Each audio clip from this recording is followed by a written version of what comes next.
Serdecznie witam w Pozytywnej Kuchni. Dzisiaj klasyka polskiego obiadu. Pokażę Wam, jak przygotować kotlety schabowe. Zapraszam!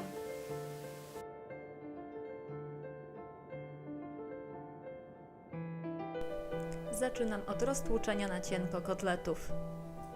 Powinny być bardzo cienkie, ale nie powinno być w nich żadnych dziurek.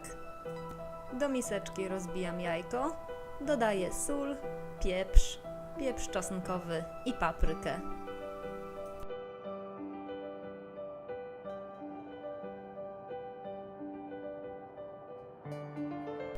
Rozkłócam jajko widelcem.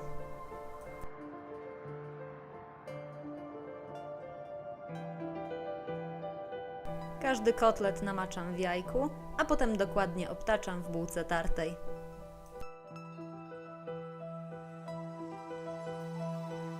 Na patelni dobrze rozgrzewam olej albo smalec.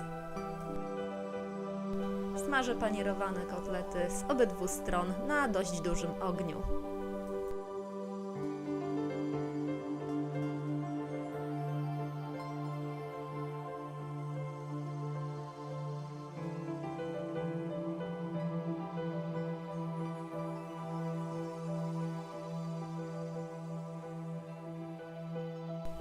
Po usmażeniu każdy kotlet osączam na papierowym ręczniku albo serwetce. Podaję z ziemniakami i surówką albo buraczkami lub kapustą. Pozytywny kucharzu, jeśli podobał Ci się mój film, nie zapomnij go ocenić.